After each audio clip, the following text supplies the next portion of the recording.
Alors, Be'at Hashem, on continue ensemble notre avancée dans le Chok HaEmuna. On est le 7 Tishri et on continue avec le jardin de la foi, le Gan HaEmuna.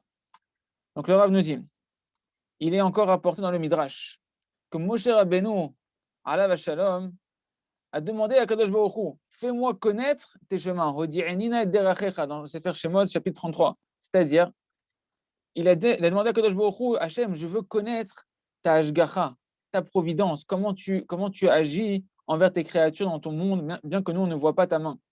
Et Kadosh Baruch Hu, il lui a répondu, monte vers moi sur la montagne et tu comprendras. Et lorsqu'il est monté en chemin, dans sa montée sur la montagne, Moshe, il a vu une situation qui s'est passée devant lui qui était très étonnante. Il a vu un homme qui était en train d'aller pour aller boire de l'eau dans une source. Et lorsqu'il s'est penché, il est tombé de sa poche, son porte-monnaie est rempli d'argent sans qu'il s'en rende compte. Et il est parti. Et juste après, voilà, qu'il y a une deuxième personne qui vient dans cette même source au bord de l'eau. Et qu'est-ce qu'il trouve, évidemment? Le porte-monnaie est rempli d'argent. Il le prend et il part. Et voilà qu'il y a une troisième personne, Moshe, il voit une troisième personne arriver, qui se baisse pour prendre de l'eau dans la source. Et pendant qu'il est en train de boire, il y a le premier qui avait perdu son portefeuille, qui revient acheter son portefeuille. Et voilà, il voit que le portefeuille, il n'est pas là. Alors, il dit, tu vois, tu où mon portefeuille? Il dit, non, non, moi, je n'ai pas trouvé de portefeuille. Ah, il dit quoi, t'as rien trouvé? Il dit, non, j'ai rien trouvé. Et l'autre, il ne l'a pas cru, qu'est-ce qu'il a fait? Il l'a tué. Et là, Moshe, il est resté un peu ébahi. Quand il a vu ça, Moshe Rabbeinu, il s'est étonné. Et il a dit à Kadosh Baruch Hu, maître du monde, fais-moi connaître tes chemins, explique-moi. Ce que j'ai vu, c'est trop étonnant. Pourquoi le deuxième qui a trouvé le porte-monnaie, il lui est rien arrivé, et le troisième qui n'a même pas trouvé de porte-monnaie, il s'est fait tuer, alors qu'il n'a rien fait. Ça paraît une injustice terrible. Alors Akadosh Baruch Hu, il lui a dit, tout ce que tu as vu de tes propres yeux, c'est la vérité absolue. En réalité, je vais t'expliquer. Celui à qui appartenait le premier qui avait son porte-monnaie, en réalité, ce porte-monnaie, il l'avait volé du deuxième. Et le deuxième qui a trouvé le porte-monnaie, c'était son porte-monnaie originel. Et donc, c'est celui qui a récupéré le porte-monnaie, c'était son porte-monnaie. Il a retrouvé ce qu'on lui avait volé. Tandis que le troisième qui a été tué, en réalité, il avait tué le père du premier. Mais le premier ne savait pas qui avait tué son père. Et maintenant, moi, Kadosh Baruch Hu, j'ai présenté dans les mains du premier, dont le père a été tué, l'assassin de son père, afin qu'il le tue et qu'il venge le sang de son père. Et c'est ce qui est marqué dans la Torah. On peut comprendre ainsi ce qui est marqué dans la Torah. Va Elohim in aleyado, le fameux accident, le fameux la mort accidentelle. La mort accidentelle, en réalité, que Dieu il a présenté dans sa main. C'est quoi qu'il a présenté dans sa main? Que il met dans les mains des tueurs, de quelqu'un qui va tuer, un coupable qui est khayab de la mort, qui doit déjà être passible de mort. Il les met dans les mains du vengeur de sang, de celui qui doit venger le sang de son proche qui a été tué. Et on voit ici, ces midrash-là, qu'en réalité, il y a une providence, une ashgacha très précise sur tous les faits divers de la vie et du monde entier. Il n'y a pas de fait hasardeux. Et c'est pas pour rien que la Torah, que nous-mêmes, on emploie aujourd'hui le mot accident en hébreu qui se dit teuna, un accident, parce que la racine du mot teuna vient du mot ina qui veut dire présenter. C'est Akadosh Baruch Hu qui présente ce que toi tu appelles un accident. Il cache dans sa providence. Le mot en lui-même, il fait référence à ce sens-là du fait qu'Akadosh Baruch Hu, il présente la chose. C'est lui qui organise la chose. Que tout accident, en réalité, est présenté et organisé par Akadosh Baruch Hu dans une providence individuelle très précise, d'après des comptes célestes.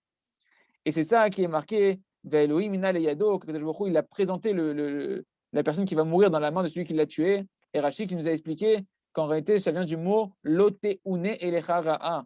Il ne t'arrivera aucun accident de mauvais, parce que le mot, en fait, présenté et accident, c'est le même mot.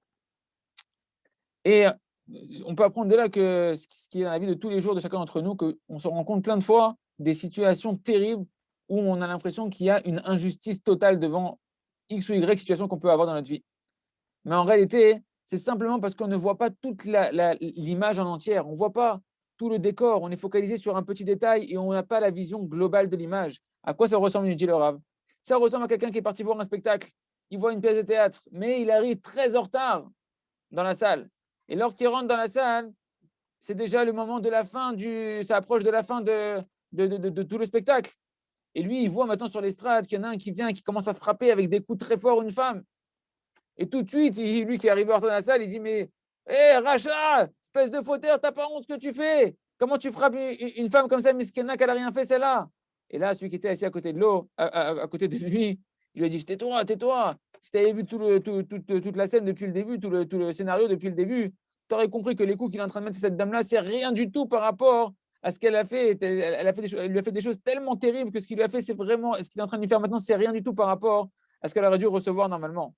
Et le Rav me dit, en réalité, c'est exactement comme ça pour chacun d'entre nous, nous qui sommes limités dans notre vision, qu'on a des yeux de chair, qu'on n'a pas des yeux divins, on ne voit qu'une toute petite partie de l'image et du décor, et du grand décor global, de toute la réalité globale dans laquelle on se trouve. On ne sait pas en réalité le passé de chaque âme, de chacun d'entre nous. Qu'est-ce que chaque âme a traversé dans les réincarnations passées? Quels sont les contes célestes que chaque âme est venue dans cette vie-là clôturer par rapport à ces contes de ces réincarnations passées? On ne sait pas qu'est-ce qui se cache derrière tous les détails de la vie de chaque homme et de chacun d'entre nous. Pourquoi celui-ci, il a tel manque-là, tandis que l'autre, il a des conditions de vie comme ci et comme cela. Mais si on avait donné la possibilité à l'homme, c'est ce qu'il y aura Mashiach, de pouvoir voir la main d'Hachem, de voir tout le décor, tout le scénario du début à la fin, alors on saurait que tout est en réalité organisé dans un conte d'une précision et d'une justice et d'une miséricorde infinie, et on n'aurait donc aucune question. Donc c'est déjà un début de réponse aux questions qu'on avait citées au tout début du livre. On continue maintenant, Baruch Hashem, dans le livre Le Jardin des louanges, Sharav Betoda. Le Rav nous dit, le titre, c'est Annuler toutes les souffrances. Donc maintenant, on peut, d'après ce qu'on a déjà dit, commencer à comprendre les paroles de Rabbi Nathan qui avaient été rapportées au début du livre, qui sont en réalité un fondement très puissant qu'on veut d'Afka précisément enseigner dans ce livre-là. C'est quoi ce fondement? Que toute la délivrance dépend de cela, c'est-à-dire d'apprendre à remercier Akadosh Baruch Hu, d'apprendre à dire merci. Et on va rapporter ici de nouveau le langage saint de Rabbi Nathan, qui est le suivant. Car en vérité, si tous écoutaient la voix des tzadikim authentiques, d'aller dans ce chemin-là, de constamment avoir la foi en Hachem Idbar, béni soit-il, que tout est pour le bien, et de donner constamment dans toutes les situations, des louanges et des remerciements à Hachem, béni soit-il, dans des situations qui nous paraissent bonnes, comme dans les situations qui nous paraissent mauvaises, comme c'est marqué, je loue Hachem dans sa miséricorde et je loue Hachem dans sa rigueur. Nous dit Rabbi Nathan, je l'ai mis en rouge, Bevadaï, c'est une certitude, c'est une loi que ça annulerait toutes les souffrances et tous les exils totalement et qu'on aurait déjà la délivrance totale. En réalité, ce paragraphe-là, c'est un fondement qu'il est interdit d'oublier. On n'a pas le droit à aucun moment d'oublier ces paroles de Rabbi Nathan. On doit les graver profondément dans notre cœur. Parce que dans ces paroles-là, Rabbi Nathan, il nous promet que si on va dans les remerciements, dans les chemins des remerciements et des louanges à Kadosh Baruch Hu sur le bien comme sur le mal, alors ça annuleront toutes les souffrances et tous les exils, et on aurait déjà la délivrance totale, car c'est une certitude. On peut comprendre la certitude, on peut comprendre maintenant pourquoi, parce que du fait que tout l'exil et avec tous les malheurs qu'elle comprend a été décrété parce qu'on a pleuré des pleurs en vain, des pleurs gratuits dans le désert, alors c'est évident maintenant que la réparation à cet exil-là, c'est de déraciner et d'annuler complètement tout le défaut de l'ingratitude, de la pleurnicherie terrible, et d'aller dans le chemin des remerciements et des louanges à Kadosh Baruch Hu. C'est ça en réalité notre réparation, et c'est ça en réalité notre teshuva, notre repentir, mesure pour mesure, mida kenegen mida. C'est quoi le mesure pour mesure? Dans le désert, on a pleuré en vain, c'est-à-dire qu'on a vu tellement de bienfaits d'Akadosh Baruch Hu, et malgré tout, pour chaque petite chose qui n'allait pas comme on a voulu, on s'est mis à pleurnicher. Et bien alors c'est pour ça que maintenant, la réparation, c'est quoi? Mesure pour mesure, on se doit de remercier Akadosh Baruch Hu sur les souffrances, d'avoir foi qu'il n'y a pas de mal qui sort d'Akadosh Baruch Hu, qu'Hachem il fait que du bien, et que même si d'après nos yeux, ça nous paraît du mal, on doit chercher à avoir des yeux divins, de chercher l'intention bonne et positive d'Akadosh Baruch Hu dans tout ce que l'on traverse. Razak. On continue maintenant, Baruch Hashem, dans le livre à travers champs et forêts pour apprendre à faire il des doutes. Et Torerut Alev, l'éveil du cœur, nous dit le Rav, c'est le titre d'aujourd'hui. Il faut encore savoir, c'est ça le point qu'on va voir aujourd'hui, que la parole que l'on va parler à Kadosh Baruch Hu lorsqu'on va faire Idbo des doutes, elle a une force extraordinairement puissante pour réveiller le cœur de chacun d'entre nous à Hachem, béni soit-il, nous éveiller vers Akadosh Baruch Hu. Comme l'a raconté Rabbi Israël Nachman Hanshin, Zechrono Livracha, qu'une fois il voyageait en autobus et il a entendu deux personnes âgées qui discutaient. Comme ça, ils discutaient tranquillement, une petite conversation entre deux amis. Et dans leurs paroles, il a capté qu'un a dit à l'autre qu'une fois, il était parti dormir à Méron. Et il était dans le kéver, il dormait dans le kéver du Tana Kadosh Rabbi Elazar, que son mérite nous protège, dans le kéver, dans le tombeau. Et en plein milieu de la nuit, alors qu'il dormait, il a vu un homme rentrer là-bas, un juif rentrer là-bas. Il s'est mis sur le kéver de Rabbi Elazar, il s'est mis à prier, il s'est mis à donner des arguments devant Kadosh Baruch Hu et à parler avec Hachem des paroles de feu, de prière. Il a déversé son cœur, il s'est mis à pleurer devant Kadosh Baruch Hu. Et lorsque lui, il était spectateur de tout ça, qu'il a entendu ces paroles-là de ce juif-là qui parlait à Hachem avec tellement de ferveur, ça lui a entraîné à l'intérieur de lui un tremblement terrible. Il est resté avec une vibration durant toute la journée, toute la journée qui a suivi derrière. Comme il dormait, il n'a pas fait attention qu'il y avait quelqu'un qui était là dans le kéver. Donc il a parlé à Hachem, il a fait son doute naturel. D'accord. Et donc durant toute la journée qui a suivi, il est resté comme un somnambule. Il ne pouvait pas dormir, il ne pouvait pas manger, il ne pouvait pas boire, tellement il était transcendé et bousculé de l'éveil qu'il a reçu de cette idée des doutes là, de cet homme-là. C'est seulement le soir d'après, lorsqu'il est rentré chez lui à Haïfa, il a pu manger quelque chose. Et il est retourné de nouveau à Méron, il s'est renseigné pour savoir qui était cet homme-là qu'il avait rencontré dans le tombeau de Rabbi Lazare.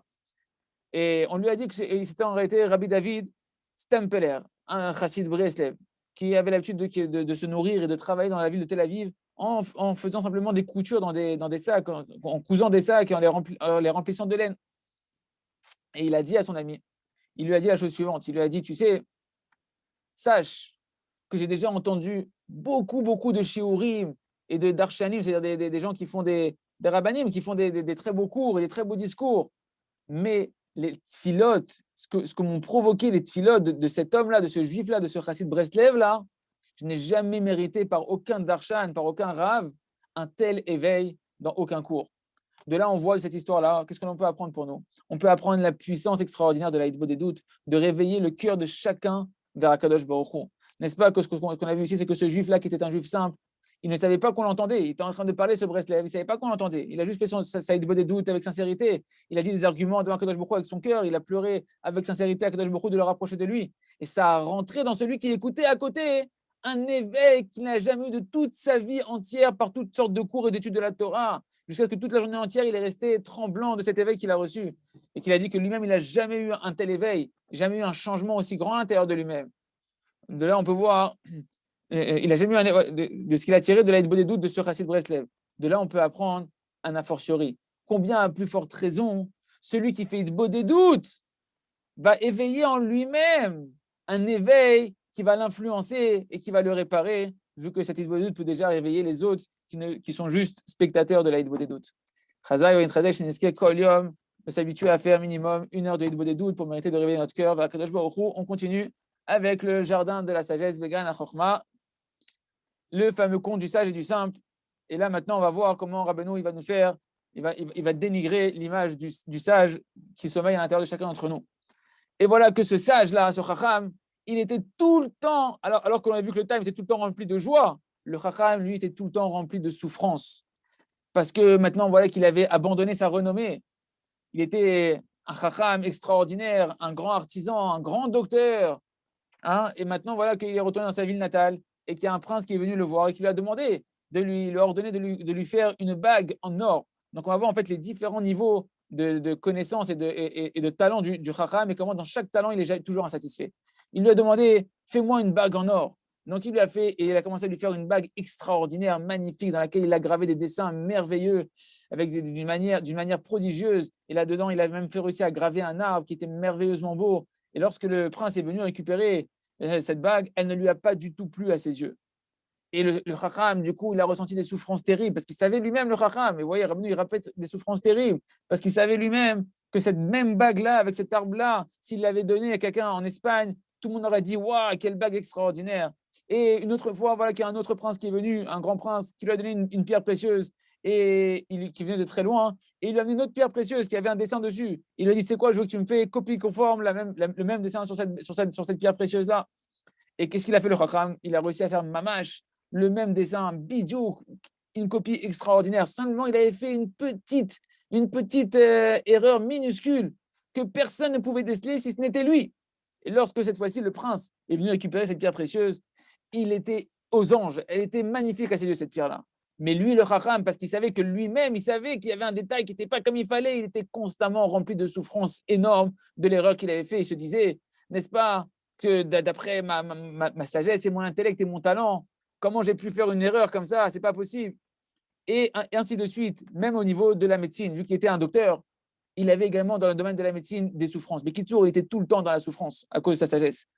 Lorsqu'il y avait quelqu'un qui était malade et qui venait pour récupérer, pour obtenir un remède auprès de lui, il savait exactement que si jamais le malade il suivait sa prescription, alors il pourrait avoir la vie et qu'il guérirait. Parce que c'était un remède extraordinaire qu'il avait donné, lui qui il était un grand docteur. Et pourtant, des fois, il arrivait que le malade, il mourait. Et tout le monde disait que le malade, il est mort à cause de quoi? Parce que c'est la faute du docteur. Et à cause de ça, il avait des grandes souffrances. Et des fois, il donnait le malade, il guérissait véritablement grâce à son remède. Et pourtant, les gens, ils disaient que c'est du hasard, c'est pas à cause de lui. Et du coup, il était constamment rempli de souffrances constantes. C'est le leitmotiv qui revient constamment pour le Chacham, qui est tout le temps rempli de souffrances. Et même dans son talent qu'il avait pour les vêtements.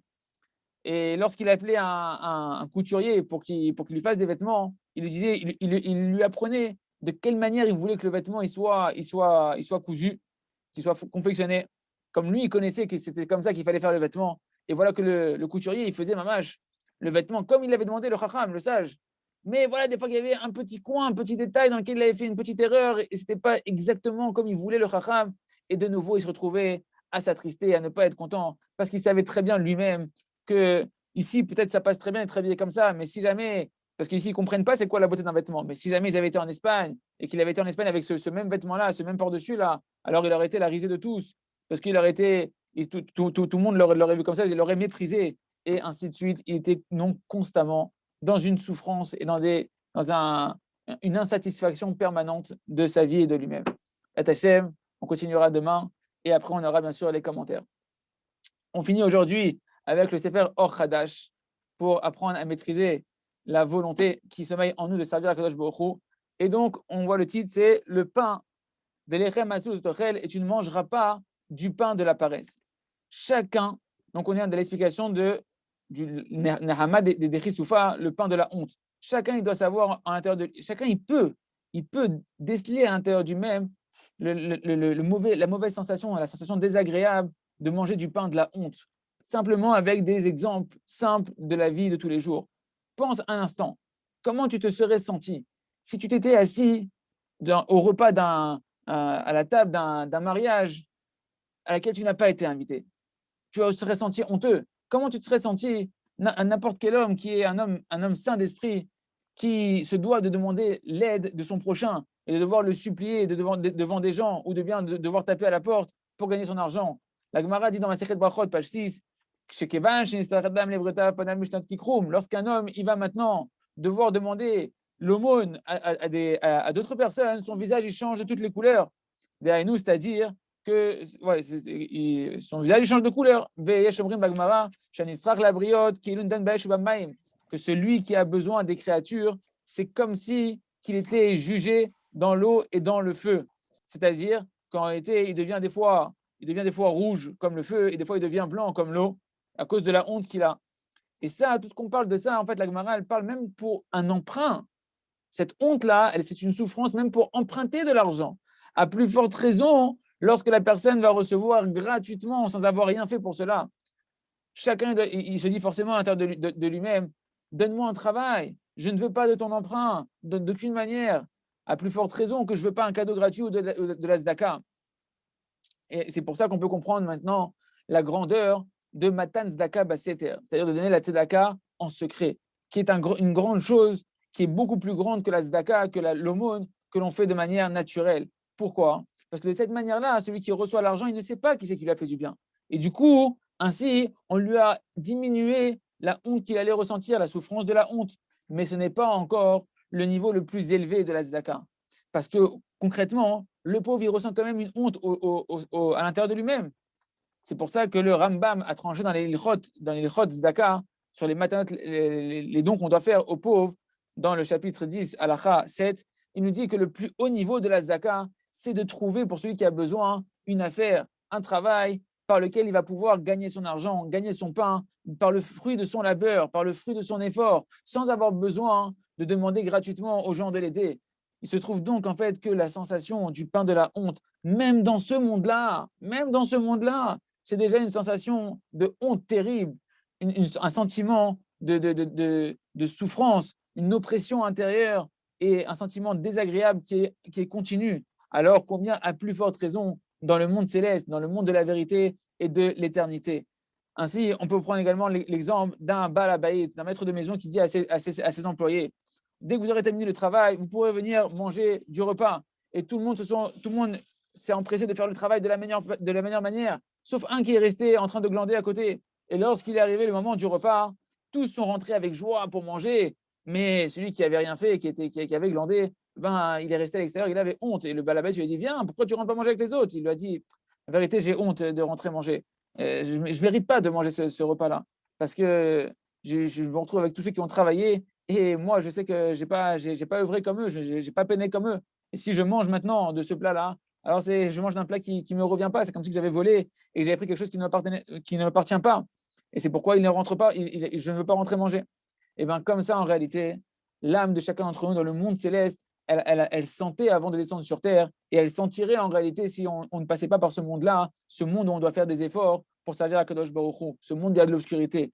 Parce qu'elle recevait, cette Neshama, notre âme, elle recevait un plaisir gratuit sans travail. Et non seulement que le plaisir qu'on aurait ressenti, il ne serait pas parfait, mais en plus de ça, ça aurait été une grande souffrance parce qu'on aurait reçu ce plaisir sans aucun travail sur nous-mêmes. Baruch Hashem, il y a qu'on puisse accomplir tout ce qu'on a cité ici et continuer, B'dat Hashem, ensemble dans les prochains jours. Chazak, Benit Chazek.